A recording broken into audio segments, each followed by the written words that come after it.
pleasure.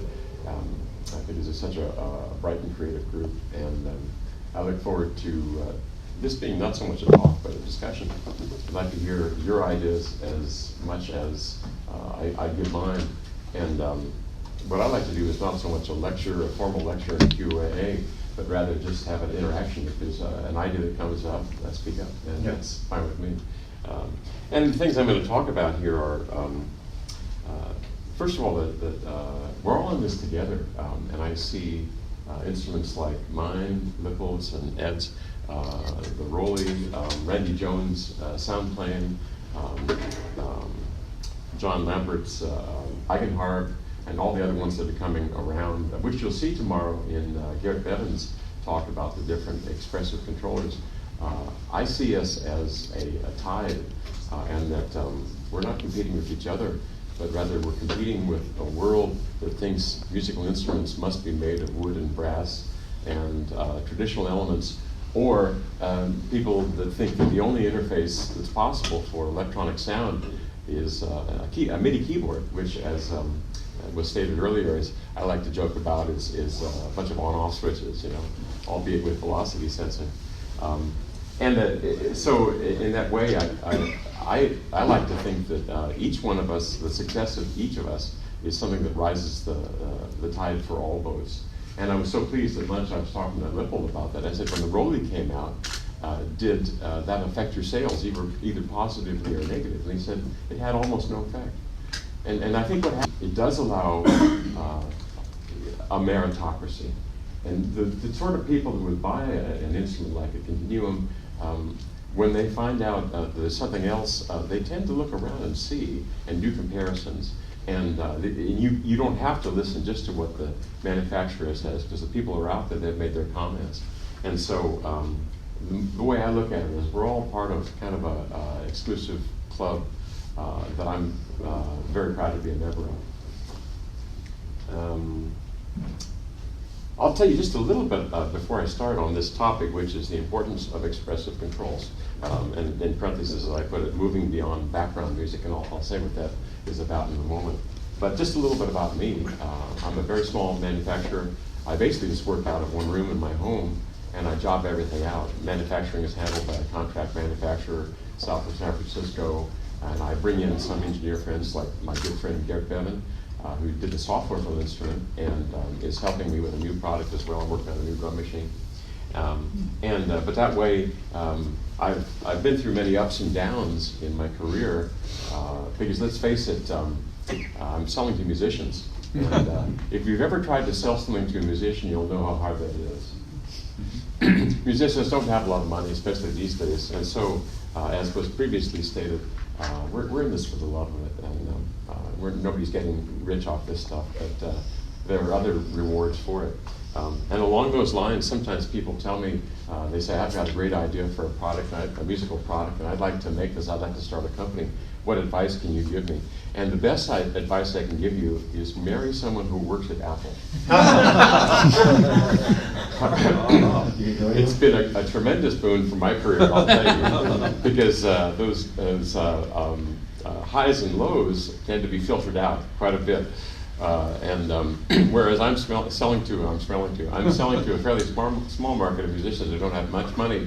Apple just pours money at people, and yes, marry a woman who works at Apple, or marry anybody who works at Apple. I gotta write that down.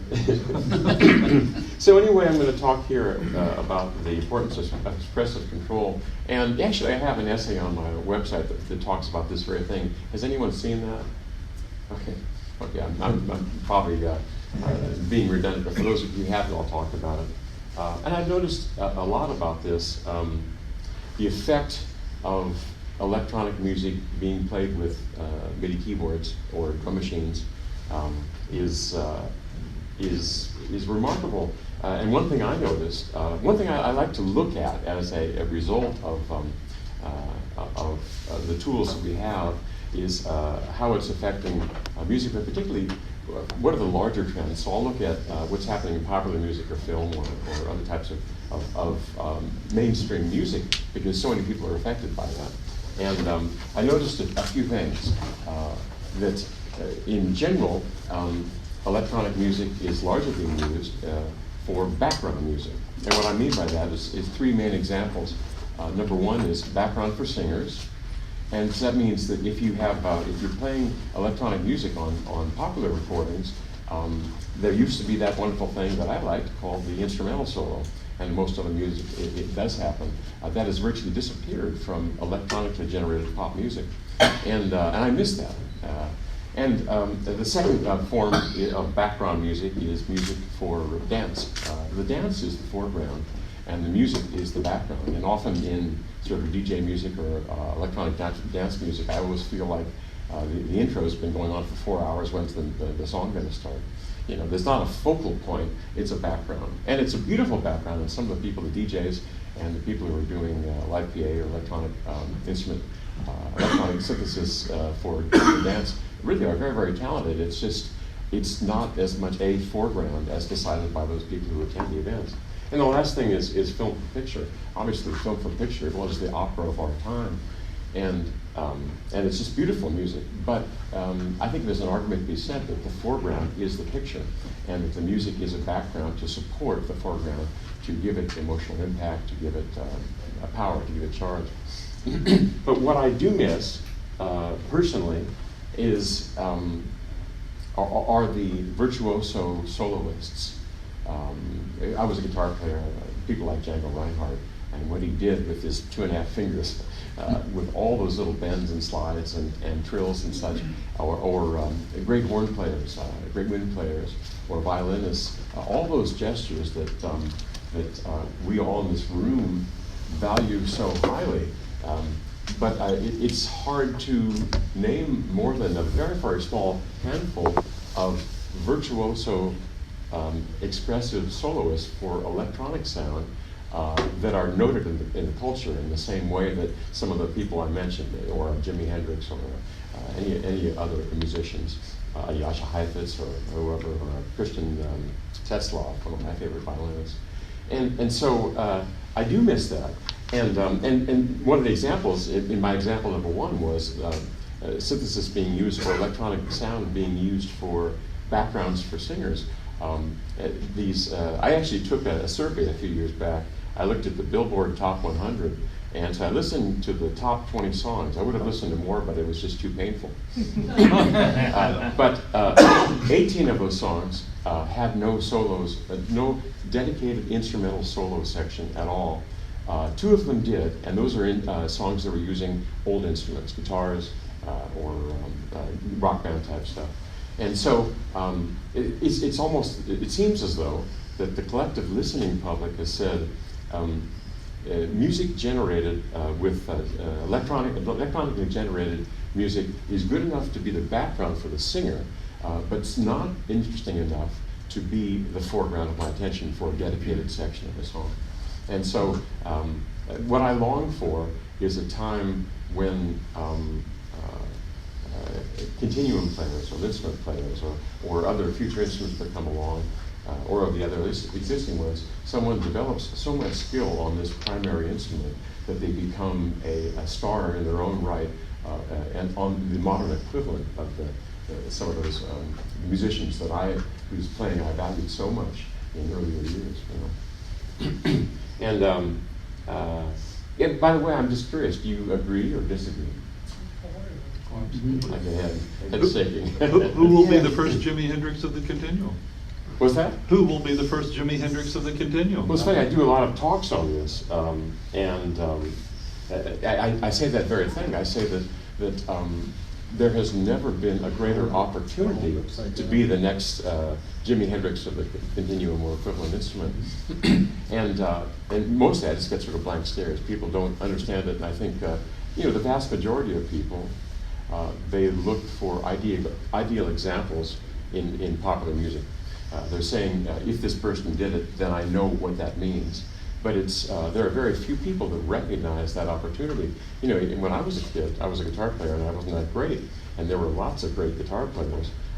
And so it was hard to break in. And I wish they would all just be dead, so I could break in. And so that exists right now. If someone really wants to be one of these next generation stars, they should get one of these instruments and develop skill on it, and be this next generation virtuoso, and then be able to create some of those ideal examples in recorded music that affect the population at large, and give many other people an example of what can be done. But it hasn't happened yet. And if I think of the people who are sort of virtuoso expressive musicians, I think Jordan Rudess, I think of Ed, I think of a few people, but not in general huge in the public eye. You know, some big person like you were talking about. You worked with Goethe, and you know, somebody like that to do a video with it and play an expressive solo. Even that's not really his thing. But, you know, maybe you'd be in the background doing that. I don't know. But it amazes me not only because I think it's such a huge gaping hole in recorded music, but because it is so visually exciting too, to see someone playing something so unusual. And I'm very surprised that people haven't done more in the media. Stars haven't done more in the media. What do you think is the reason for this waning of either availability or interest in the foreground type music? And I think about how I remember in my childhood that you would go out and you'd buy a record, and it would be a ritual, and you'd bring it home and you'd be so excited to put it on, and you have these giant speakers, you sit right between them and you just read all the liner notes, and that was not a background event, you know, that was a life-changing event. And what happened to that? Well, I think there's an argument there. Besides me being old, because I already know that. I already know that, but besides that. What did you say, Gary? I said, you're old. Yeah. Well, that is true. I think there's an argument to be made that things have to be multimedia now. Music is just an element. I think something has to be visual, and it has to be somebody good looking or whatever to break through to the culture at large, because there's so much noise today. But I think there is also a very strong argument to be made that for an instrumental performance to be truly compelling enough for many people to demand that to be a foreground is that it has to have qualities that are closer to the human voice. And the human voice is, you know, perhaps the most expressive instrument. And doing, if you can't change anything between on and off, it's very difficult to have that same level of expression and beauty. And you know, when I was a kid, as a guitar player, you know, there was I liked Jimi Hendrix, and I liked Eric Clapton, and I liked Jeff Beck. They all played a Fender Stratocaster through a Marshall amplifier, but they all sounded completely different. Their bends were different. The way they in the words of a friend of mine, they caressed the instrument. They brought so much beauty out, and there are so many examples that you know, affected my life and it caused me to be imprinted with the love of music, and because someone brought so much emotion into the performance through the subtlety of those gestures. That I think that is at least an argument for it, is that if people finally develop skill on these instruments we're making, that listeners will see that there's something far more compelling in those performances, and listeners will demand that being placed in the foreground. And you'll get situations where someone will pay $50 or more to go to a sit-down concert to watch a Continuum virtuoso or an instrument virtuoso. I feel that around and about what you're saying, that it's a copy-paste world, that our tools have led to less of a discipline in learning and understanding and working, and also less of a desire to take a risk. I think if you play a solo, it's a risk. There's something for someone not to like. But to get into a DAW and lay out a repeating patterns and then mute some of them as if there was some, you know, this kind of manufacturing of textures, right? It's less risk prone. It's just nice. Music has become more like painting and less like music. Well, it's so funny. Someone told me a quote that they attributed to Quincy Jones, that he had been working with people who, he said, "Can you give me a solo?" He says, "Yeah, it'll take me 3 weeks to program it." And he called it, he said, it's like painting a 747 with a Q-tip. And you know, I have a number of customers, they say, well, can you record this, can you edit this, and which JAWs can I edit all the 3 dimensions polyphonically? I said, why don't you just practice and play the damn thing? I think that's one of the things that you're hitting on is we live in, and I say this as a parent of a millennial and younger children, we live in an instant gratification society. Yes. And I saw it as I worked at a music store 20 years ago. Kids came in then, influenced by groups like Nirvana. There were no guitar solos. Guitar solos were 2 notes and effects pedals, and if you played them something like a Hendrix or a Clapton or something, you'd be like, oh, that's not cool, man. Why? Oh. Well, it's not cool because it requires discipline and time, and I just want to be in a band now. I want to get my buddies together and be in a band now, and I don't really care about the skill. So the question then becomes is with electronic, you know, what I see happening in a lot of electronic music is it's loop-based, which means somebody else already created the musical progression, or it's, you know, patches on a modular synth that's pre-created, but it's not really players anymore. And so here we are in a room full of people that are creating instruments that are player-driven. And so, you know, then the question becomes is do you dumb down your instrument to make it more instant gratification, or do we try to pull the next generation into being players? Sally? I think, you know, electronic instruments and electronic music now, the culture is so dominant with an idea of what that is that isn't very well tethered to what we think of it as. So that one group of people that's very, very large will think EDM. Another group might think, you know, something nostalgic or something like that. But so when I sit there and tell people, you know, I'm really into this electronic instrument, I can just see people who might be interested in the same kind of music that I'm interested in just shut off. As soon as you say electronic. And I struggle with how to have these conversations with people about music and these instruments and get through that juggernaut of thought about what electronic instruments do. Because I think a lot of people who are interested in classical music, for example, would find the Continuum very compelling. Yeah.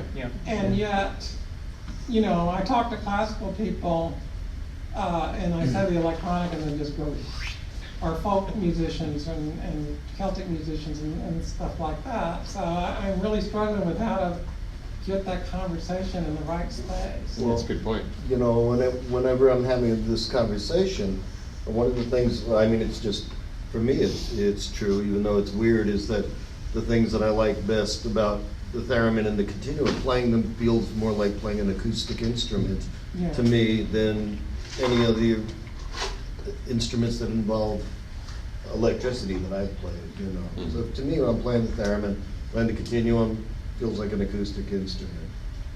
And, you know, that kind of helps make the jump with people sometimes that are, you know, at least gets them a little curious sometimes. One thing that is a related point is that when I try to, you know, make videos demonstrating an instrument, there's always this argument, especially on my forum, about whether using traditional sounds or using synthesis only. And some people just, oh, I don't want to have any traditional sounds. I don't want to have any synthesis. And the difficult thing is if you want to make something that shows the benefits of expression, people rock it easier if it's of a traditional sound, because there are no ideal examples of expression in synthesis, or very few anyway. Right. For example, Ed, I was liked your performance on viola, violin, beautiful performance. But what made it resonate for me was that I said, oh, I see, that's where expression is useful. But it's difficult to find the same things, and particularly, as I say, in popular music, which which allows, if many people buy an instrument, it allows the price to come down. It allows more people to use it for creative purposes as well. There's a big bias in the educational system. Yes. Away from electronic instruments too, and I know when I taught at a university with a strong conservatory program, you know, they had a great jazz program. There's no reason why you couldn't have had a kid sit down with pick your favorite electronic instrument and learn to play the same solo lines that these sax players or trumpet players, whatever else we're learning to play. Except that whole program was sort of fossilized into this sort of bebop, that these are the instruments you have. And it's the same thing with an orchestra. You know, it's the rare person who will go ahead and say, okay, you're really good on this and you can read, so we're going to have you fill this role sonically. And because you don't get those experiences playing in expressive environments, they're stuck with the instant gratification. There's not that sort of farm league that brings musicians along. Yeah, it's good. Well, especially in the orchestra example, I mean, synthesizers are heavily used in orchestras to replace 10 other musicians. And so you get sort of a B- performance with one synthesizer player. And if that's all that people are exposed to, no wonder they don't really like synthesizers. Life's hard if you're, that person who's a good enough violin player to play, third chair. And those people used to work a lot. Yep. And now, most places.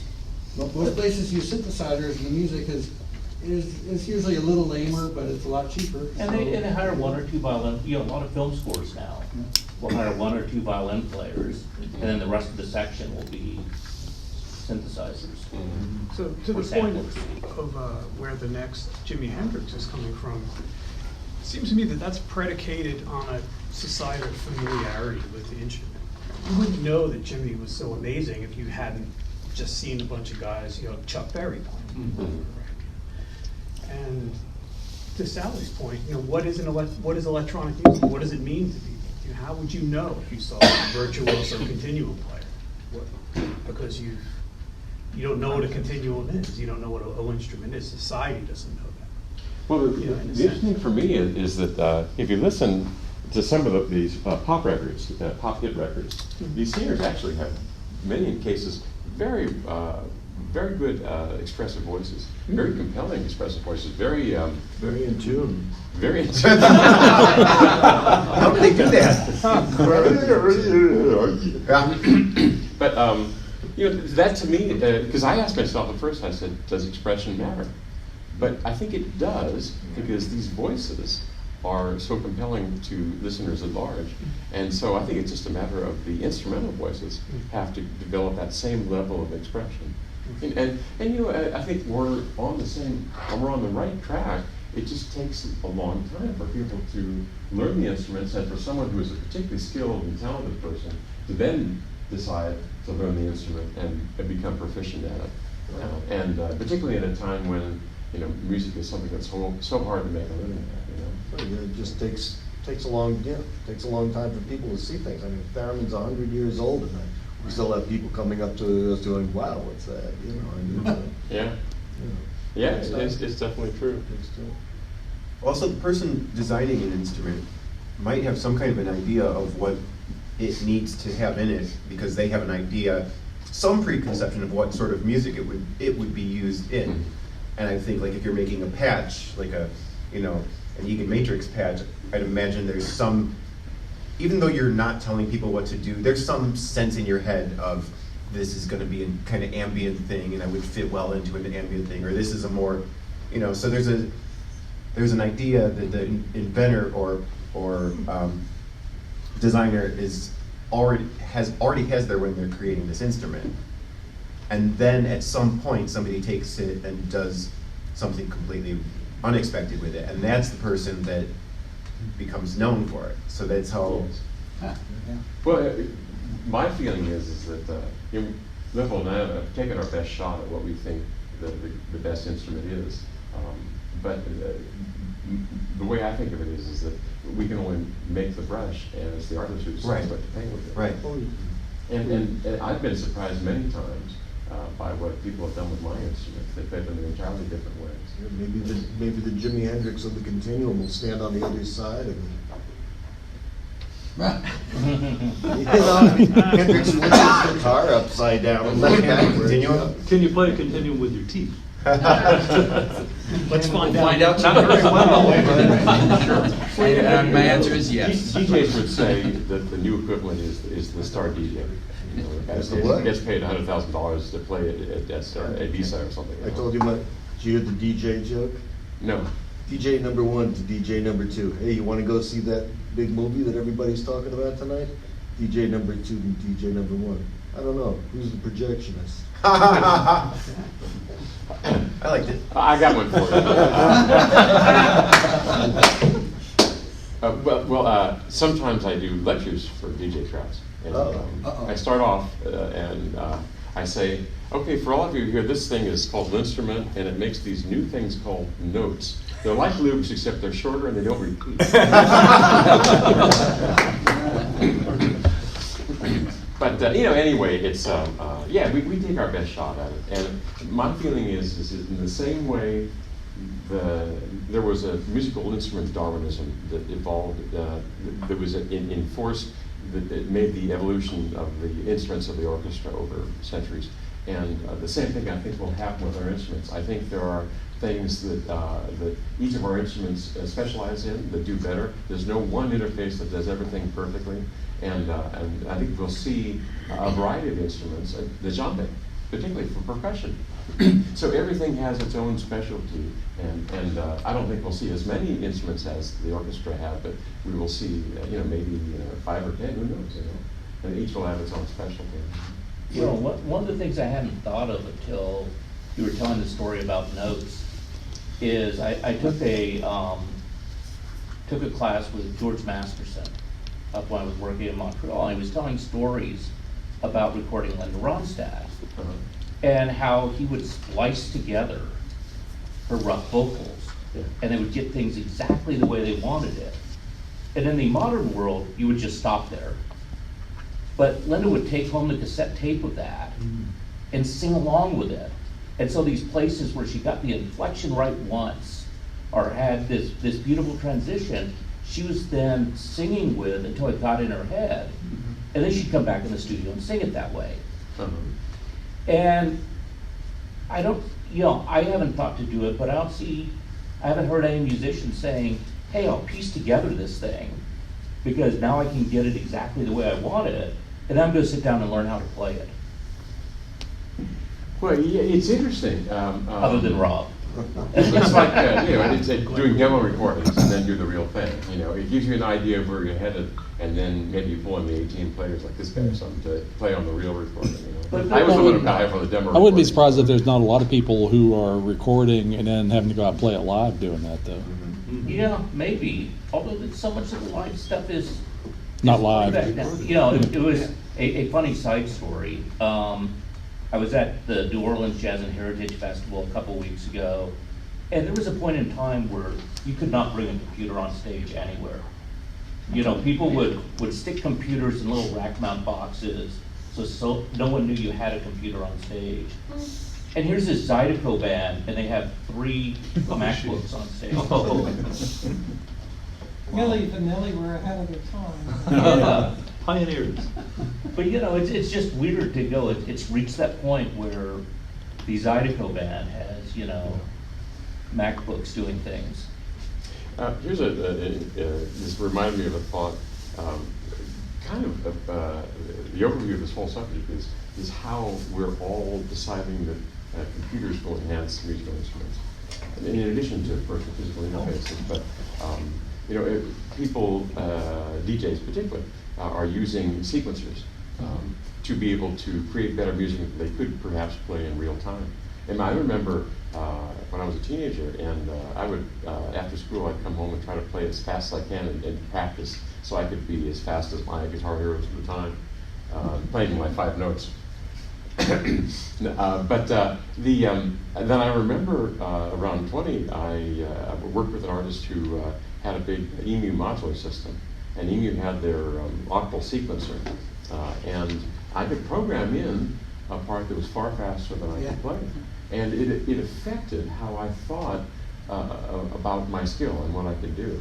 And at the time, I wasn't thinking about things like expression, but it was profound in its impact on my incentive to practice to be that fast.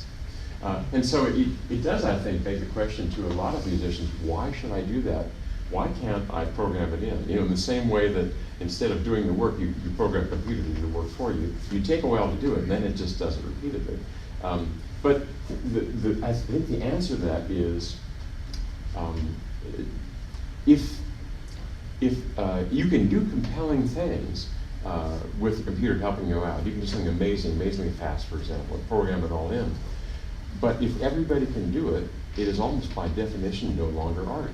If everyone's an artist, no one's an artist. And it's kind of funny, I sometimes do talks at these DJ conferences.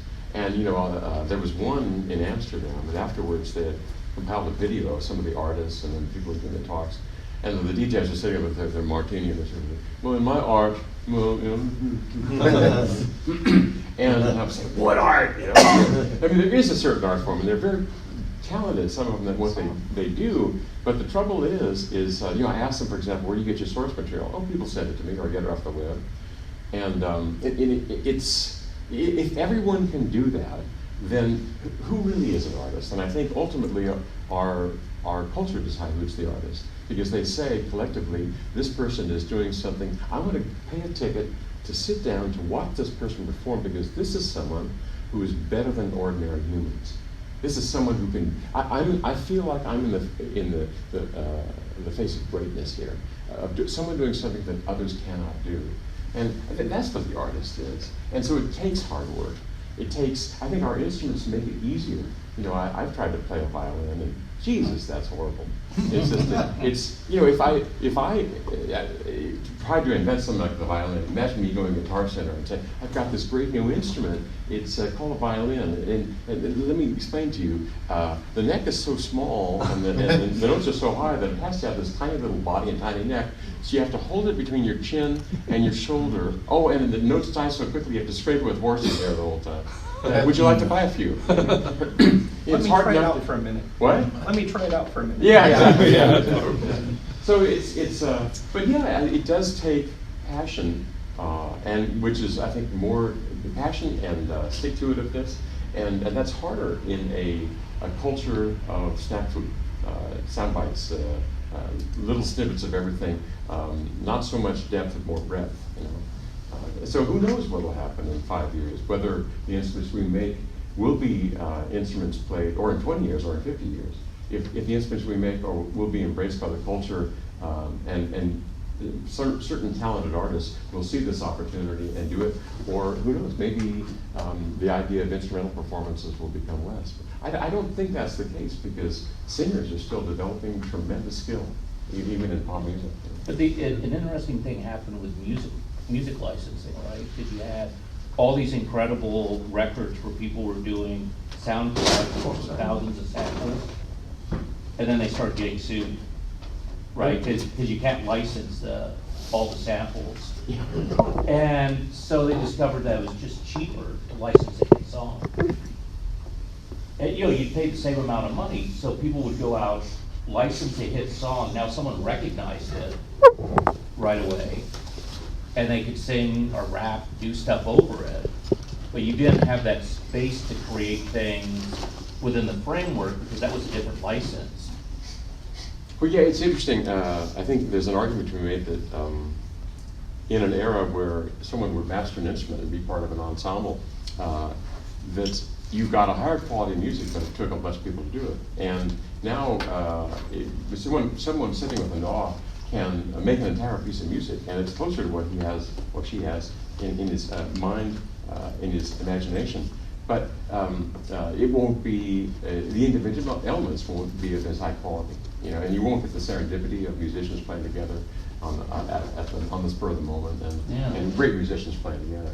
I think it's probably the most. Well, you know, I mean, it's like each track, you know, when you have the real person that's unbelievable on that one instrument, and meanwhile you have your you know, tracks that are put in that maybe add up to something nice, but it doesn't have that each particular person doing their specialty on that instrument. It's got you using the sound and, you know, tweaking it a little bit, but, you know, that's where you have dozens of tracks, each with their own humanistic mistakes, all striving towards that perfection, all coming from different slight backgrounds.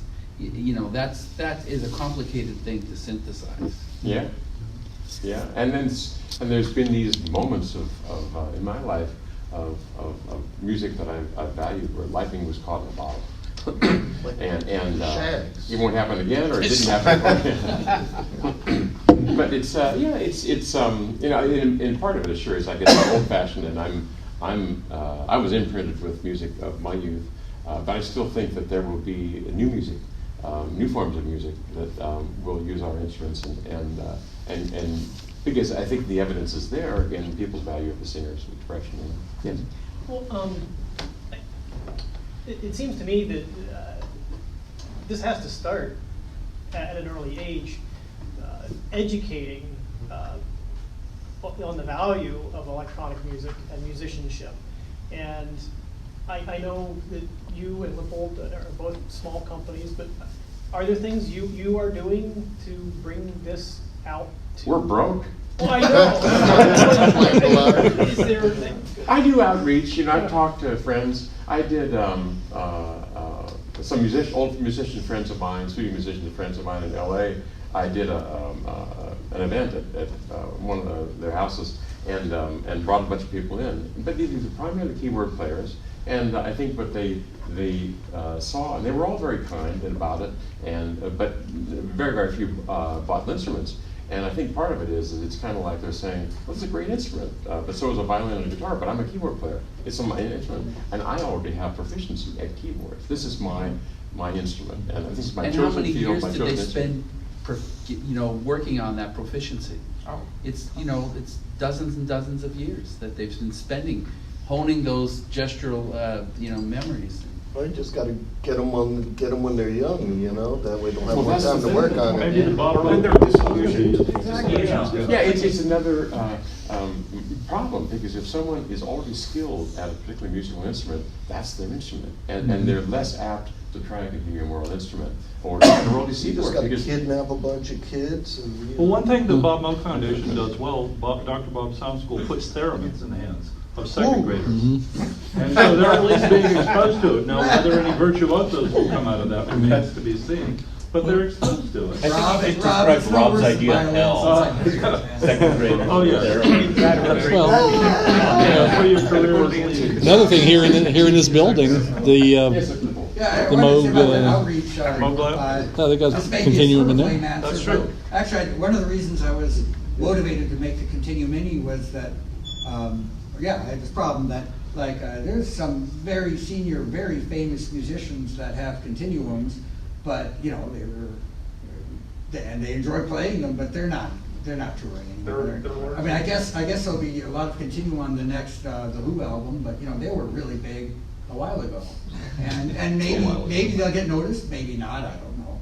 But in any case, you get a lot of older, brilliant musicians that are very interested, but you don't get the young people. And one of the problems with the Continuum is it's very unlikely, even piano, even a grand piano, they sell enough architectural pianos, which means you buy your $1 million house, it's got to have a Steinway in it. Nobody knows how to play it, but you're rich enough that you keep it tuned, and eventually your kid sits down and starts fiddling around with it. There is, I don't know how I do this. All right. So the thing is, there is an opportunity there. There's no such thing for a continuum. Or very few people have a continuum that just sits around and the kid gets to play. Partly because of setup issues, partly because of other. Yeah, there you go. And so that's that's it. So I was hoping with the Mini that if enough of them sell, which seems to be going, that at least some of them would just lie around somewhere, and it'd be easy enough to hook up. It would have a preset set of sounds, and even if you didn't know anything about it, you could fiddle around with it. Because I've heard of quite a few jazz musicians, both. Not so much big name people, but just local jazz musicians that I like here in our local bars. Almost all of them just picked up an instrument when they were a kid, and that's So I'm hoping that helps. Is that really concerted outreach? Well, not really, but I'm hoping that at least there's some opportunity. Well, they didn't have to plug those in. Yeah. I mean, the a kid Continuum- sits at a piano, a kid grabs something. I mean, where are the speakers on all these instruments? That would be so fun to just pick up that Mini or that, and just turn it on like a Wurlitzer, and play. Luckily, every kid now has earbuds, so the mini isn't too bad. Yeah, wireless really with latency. Yeah. You know what, though? It's a very interesting point. How do we spread the word? And I think part of the problem, or part of the solution, is for the people in this room to spread the word on blogs, on the internet, in performances. Tell people about it. Tell people of your experiences, because I'm sure each one of you have had very rich experiences with Continuum, but how many people know about that? And so I would encourage you all to write on the web, publish videos. A picture is worth 1,000 words, a video is worth 10,000. But there's also no Haken method, no Suzuki method, no anything like that for Continuum or for Lucifer for that matter. And so that's part of the problem too. Even if you're an interested parent, and even if you have extra money to spend, you know, how do you actually pull this off? Yeah, and there's the whole cult of vintage. Everything is vintage. Yeah. You know, this whole electronic music thing is like vintage this, vintage that. Doesn't sound, you know, that's the real thing. These aren't. So where's the room in the future for you guys to be? Where's the cult of the future? You know, as there's the cult of the nostalgic vintage. Right. Well, see, I should probably Either move on Apple's to than my Tolex. second topic of my talk, The future. to make sure I'm finished by the time of Christopher's talk. And that is, this thing keeps falling asleep. Or do you have something to say, Tyler? No. Okay. The second talk is future advances in expressive touch control. And this is very important. I really loved what you said this morning about the important parts of expression and sampling rate of the touch surface. You were spot on. The most important thing is high density pressure messages coming out right at the very beginning. That's what people hear. And in fact, remember that Roland had a keyboard called the D70, where they recognized they couldn't afford to put full samples in there. They put in a short sample followed by synthesis, and it made it very much more realistic than what people had seen before. But this is so important. And Lippold, you said that you scanned the whole surface every third of a millisecond? Yeah. Okay. Now, by comparison, Instrument does nothing like that. I actually have a total scan time of 4 milliseconds for the large instrument. It's a little bit shorter. It's about 2 2/3 for the small one, because I have to sample 200 pads. So what I do is I sample pressure on each one. And because I'm using force sensing resistors, which is different, of course, from your Hall effect, what happens is if you scan high enough, the voltages have to change. And so you start to get capacitive effects, which causes crosstalk. So I was limited in the speed I can do it. And in general, it's interesting when you look around at the various surfaces that are out there, it's very difficult to create a freeform multi-touch, polyphonic multi-touch, expressive 3D expressive surface at low latencies and with a large plane surface. And I commend you for the way you did it. It worked out very, very well. But it is important, and ultimately that adds, I think, a very high degree of expression. Now in this one, I'm mostly dealing with MIDI stuff. People use it primarily with velocity coming out. Now what we do actually, and Garrett wrote some brilliant software where it's an adaptive algorithm, so once it captures it, it does some fast sampling in order to get the velocity more accurately. But still, it doesn't always get there fast enough. So that's one of the limitations, plus the fact that there's no moving surface. I have almost no squishability, whereas you've got a good 1/4 inch or something like that. But it's, where this is an interesting topic to me is because of the work of Dave Wessel. You know Dave. Dave was the head of SIM at Berkeley Computer Music School. He passed away a couple of years ago, or 3. But Dave was part of a breakfast club we had in Berkeley, which Lippold visited at one point years ago. And Dave, it was wonderful because we had great discussions. Don Buchler was there, Tom Oberheim was there, a few others. And it was, Dave always had great ideas, and one of the things he had was he decided that the sampling rate of a touch surface needed to be dramatically increased. And so he created this instrument called slabs. Does anybody know about this? Okay, of course you do. And of course Lippold does. What did he do? He took an array of 32 pressure-sensitive trackpads that he got from the Interlink company. And you know, Dave was originally a percussionist, and so this is kind of like a percussion instrument for him. And he sampled that. His idea was to sample it at audio rates, not unlike what Korg is trying to do with a wave drum in a sense, even though it's not a sample, that's more of just a signal source for resonators or to trigger for samples. But in Dave's case, he actually had planned to sample it at 48 kilohertz. And what he did for practicality, because it was so much data, 32 track pads, 3 signals each, that would have been too much. So he initially did it to 8 kilohertz sampling rate. But it was a joy to play, and it was, as I put in the description of my talk here, you could tap it with your fingernail or the flat of your finger, and you get a different sound. And he would primarily use this as a stimulus, a direct audio stimulus to resonators in Max MSP. And he made some wonderful things. Now, I was searching for a video, and I didn't find anything that really demonstrates that, because Dave did a lot of environmental stuff, ambient sort of stuff. And which he did very, very well, but no examples of that sort of rhythmic play with those sharp things. But I think that's, to me, it's tremendously exciting. And also I commend you, Lippold, for what you've done with this idea of MPE+, in order to give the synthesizer signals to be able to do even more with the very fast sampling rate you already have, putting signals out.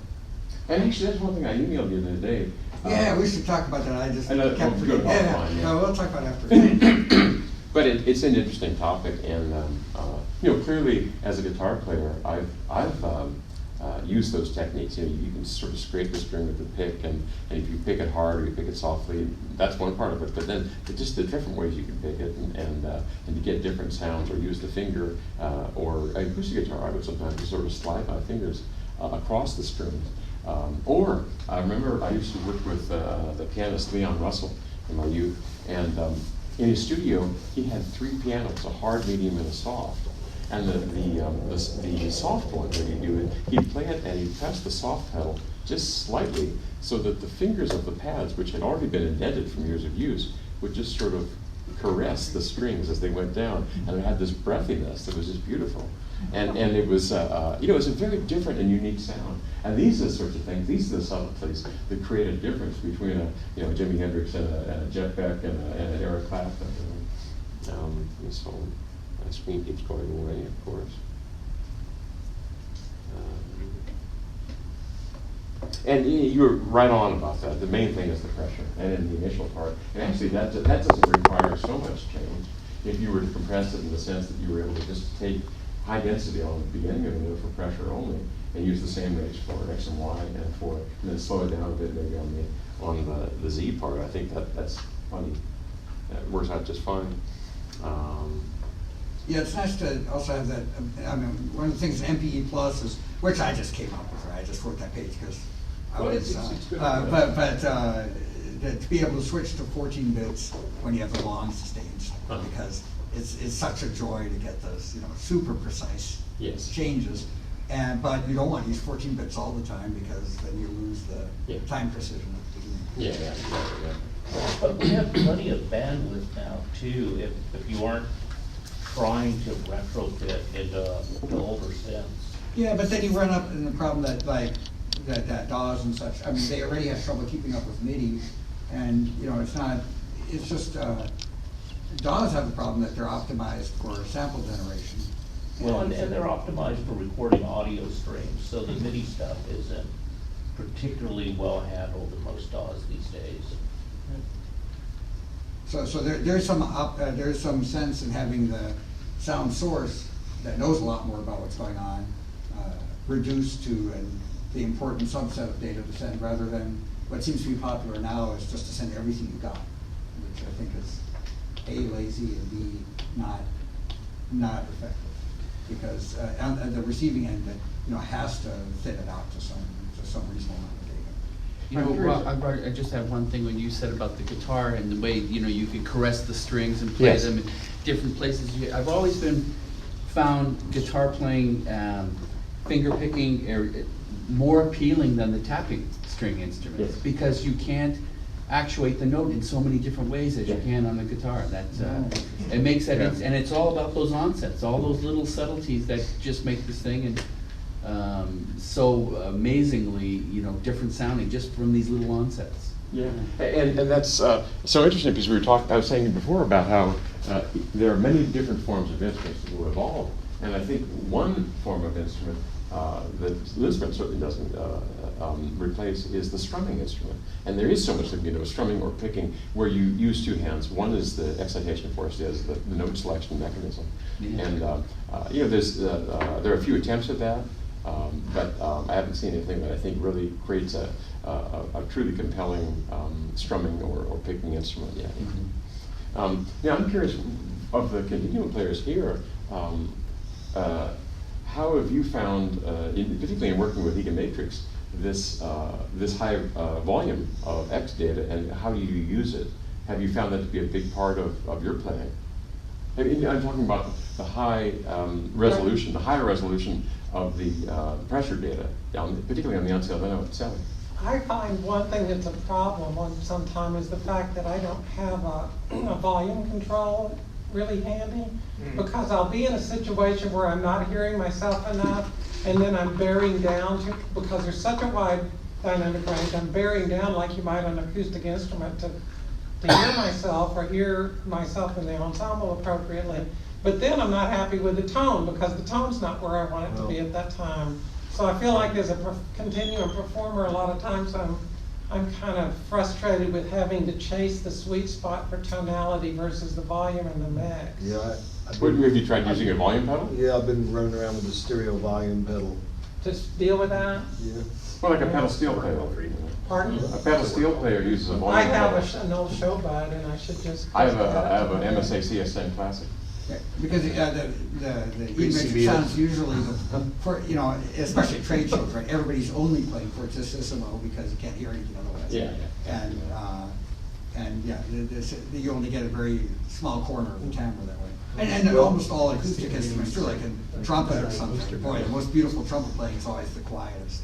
It's the quietest. Okay, yeah. Yeah, quiet trumpet is difficult, but it's important. Yeah. And, Yeah, especially so what she's saying is, yeah, that, you know, if you were a trumpet player and just even hear yourself always had to play fortissimo, well, you lose a lot of You know, trumpetists. I mean, for me, I just, you know, turn it up loud and play as light as I can, because there is so much, the instrument, what it does, there is a whole world between silent and soft.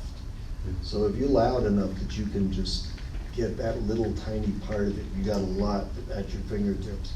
So, you know, you want to, for me, I just, you know, always playing as light as possible. I mean, I know I got all the other stuff there, but just, you know, exploring that silent to quiet area there's a whole world in there. I completely agree.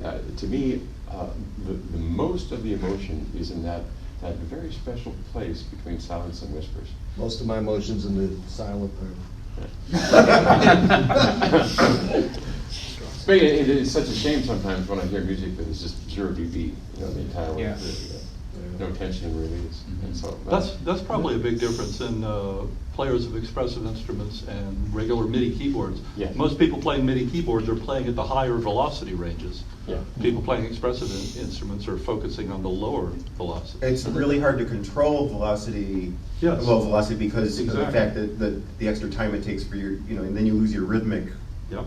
Yeah. Well, You're right. I mean, you know, some of the weighted keyboards, I mean, are certainly better than they used to be for playing light, you know. But That's still. often an issue I found when you play the continuum with other electronic instruments, and non-acoustic ones. With the continuum, you're using the wide range of dynamic, where the other are usually kind of compressed. And whenever you use that dynamic, that's what Sally was saying, you go under the other. So it's often very difficult to mix a continuum with other electronic instruments. It's better to have only a set of very expressive instruments together than trying to mix dynamic one with non-dynamic. And as I was mentioning, like almost all the continuums in Hollywood are, you know, if they're played with other instruments or with acoustic instruments. Acoustic instruments. Very few examples of. Are you saying, for continuum. example, it's hard to fit a continuum, an Haken Matrix into the mix sonically because it's too big? Yeah, because you're often going either over, either under, because you're moving while you're expressing yourself through that dynamic. But and the other don't, so that you have a mean level of music, and you go either over, either under. So here you don't hear you. So that you compress it usually. But part of that is sometimes because Everybody going. acoustic instruments have such strong resonances, and sometimes it's easy for them to fit into a mix because they have a narrower slot. And I think you have some pretty complex filters in you make. Yeah, I think, but the dynamic range is a real problem. Yeah. And there have been a few examples, people that have managed to do it, but it's very hard to mix. If you have an instrument with very low dynamic range, and so it's playing along at this level, anything with high dynamic range is going to drop up above and below it. Okay. And with acoustic instruments, everyone's listening, so you might have this, where they're following. Yeah. If you can't get softer or louder with your instrument, you're just sort of stuck. And that Well, drags everyone else into that same You know, a lot of flat the- compressed world. A lot of the electric Yeah. guys, I've never heard the, if you can't hear everybody, you're playing too loud, so, I mean, right there, you're at a disadvantage already. I mean, the guys that are really good are gonna be doing that, but, you know, if you're just jamming with regular people, it's a different. I've always found that from the very beginning, the parameter that I'm most controlling a lot of the time on a synthesizer is the volume knob, to control my dynamics as I play. Well, as a guitar player, I always would use it Yeah, for swells and same such, thing. and keep my little finger around it. I think. A la Jeff Beck. Yeah, yeah. That's a byproduct of playing a sound through a speaker, rather than having a sound emanating from a body. You know, that it's kind of disembodied, but it's also point source. It doesn't localize it a room with the other musicians, so. Yeah, you were saying that when you play the ons, it's much more forgiving and extreme dynamic variation. Like an acoustic instrument, it's self-compressive. Like there's only so much the resonator will start to resonate before it just starts to It's a good kind of point. fight it. That's right, because it can only. It can only go so far, Yeah. so. Well, anyways, it's coming to the close of my time, and so I think I'll close up with this, unless anybody has anything particularly they'd like to, but otherwise, I'd just close up and saying that it's interesting. I see this trend where I go to synth shows, for example, Eurorack shows, and it seems that most of the people now are less musicians than they are sound enthusiasts. For example, I'll get quite commonly someone will come up and I've got my little space there, I'm trying my little instrument, and he'll first of all bombard me with a list of technical questions. You know, what's your sampling rate? What's your space? What's your durometer of the rubber? What's your this? And you know, and I'll say, you know, I'll answer all the questions, you know, politely, and I'll say, would you like to play it? And he has this sort of shocked expression, and he said, okay. And I give him a sound, and then he sort of he puts his finger on the surface, kind of like a child finger painting, you know, kind of in a random motion. And all of a sudden it makes me clear, this guy has no idea what music is. He doesn't know what notes are. And it reminded me also, there was a guy who worked with me for a while, and he said he was a musician. And so I said, why don't you play some of your music sometime? And so he had the Omnisphere, and he said, I'm making sort of film score sort of stuff. And here's what I worked on, and he performed it. He chose a patch in Omnisphere that it was an entire film score in itself. And it was